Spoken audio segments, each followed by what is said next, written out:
Isang mapagpalayang araw po sa ating lahat, mga kaibigan. Ito po ang kawal ng demokrasya, kawal ni Carbonell at sasabing, Bismillahirrahmanirrahim, Allahu Akbar. Mga kaibigan, patuloy po ang panggigipit ng mga barko ng China laban po sa mga mangingisdang Pilipino.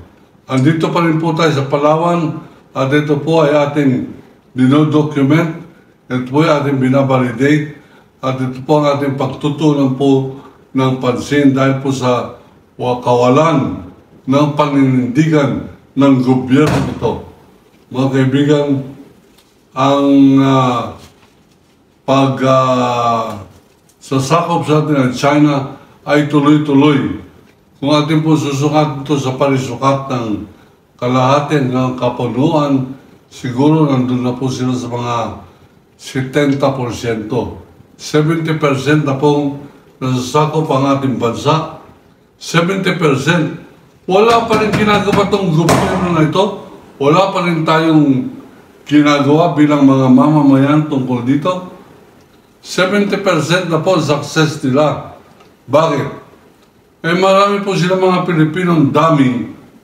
Ang ibig po sabihin dami, mga inchik na ang kanilang loyalty ay nasa kapwa inchik pa rin o nasa China, bagamat meron na po silang anak na senador, may anak na silang mayor, may anak na silang congressman, pero ang kanilang loyalty ay sa China pa rin.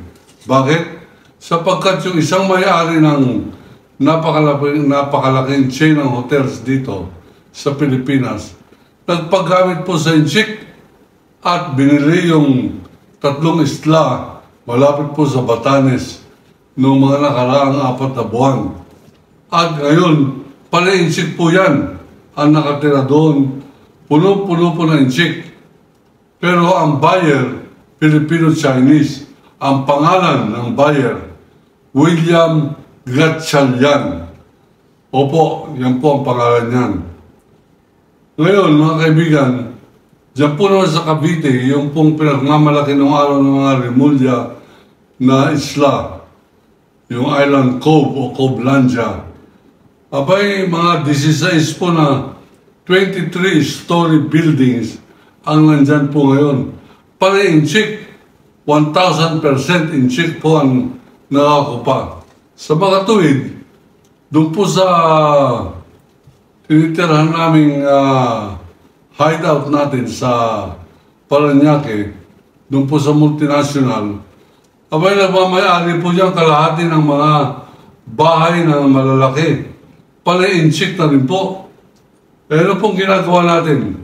Wala pa rin pong ginagawa ang gobyerno upang masawata o mabangga nila itong patuloy na pananakop ng mga inchik. Ngayon mga kaibigan, nabalitaan natin na mukhang magkakaroon po ng pagdinig dyan po sa Kongreso at sa Senado hinggil po sa panghihimasok ng inchik dito po sa kalakalan natin sa Maynila. Lumalabas na ultimong ang mga kriminal dito sa Kamaynilaan. Mga kaibigan, doon po sa Makati, doon po sa Quezon City, doon po sa urban area ng Kamaynilaan. Inchik na po nagkokontrol. Andiyan po yung Michael Yang. Tandaan po niyo yung pangalan na yan. Hindi po tayo natatakot sa libel case na yan. Sapagkat yan po ang totoo, bagamat natatakot ang marami na magbigkas ng pangalan na yan. Ulit-ulitin po natin. Ang pangalan ng mafia head na yan o Chinese Yakuza ay Michael Yang. Yan po ay pinangalanan ni Colonel Ed Asierto bilang pinakamalaking drug lord sa buong Pilipinas na kapartner ay walang iba kundi si Rodrigo Roa Duterte. Ang kanyang anak, si Mayor Sebastian Duterte, ang kanyang anak na isa pa, Congressman Paulo Duterte, mga miyembro po yan ng Triad o yung po sindikatong mas malakas dito po sa Asia ng Shabu trafficking. Ang ating pong pinupunto ngayon ay bakit ngayon lamang?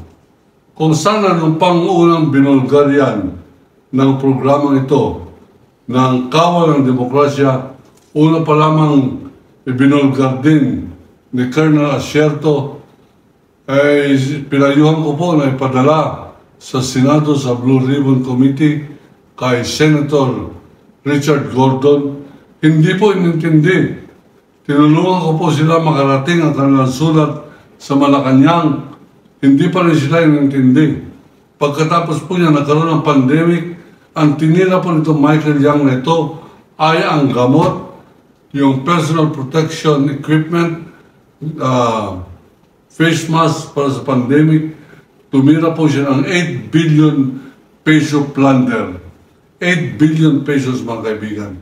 Ngayon, ang balita ko, siya ipapatawag nila Senator Riza Ontiveros sa Senado.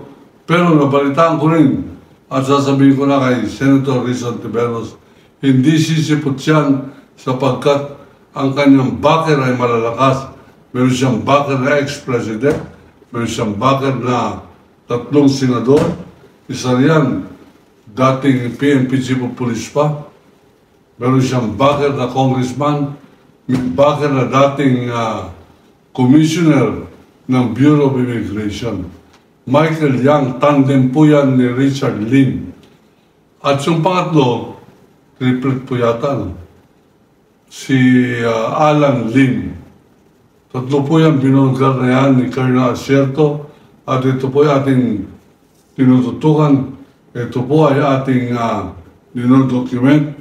At sa susunod ko po libro, yung isa pong part 2 ng A Country Run Like Hell na si Duterte may kagagawan. Ilalagay ko po ulit dyan sa loob. Pero lahat po ng mga nakabili, magkakaroon po ng libreng kopya. Pag bumili po kayo ngayon, mag-text lamang po kayo sa akin, 962-924-3527. I-text lamang ninyo yung pangalan, i-text ninyo ang inyong address, at ipapadala ko po kayo in 24 hours.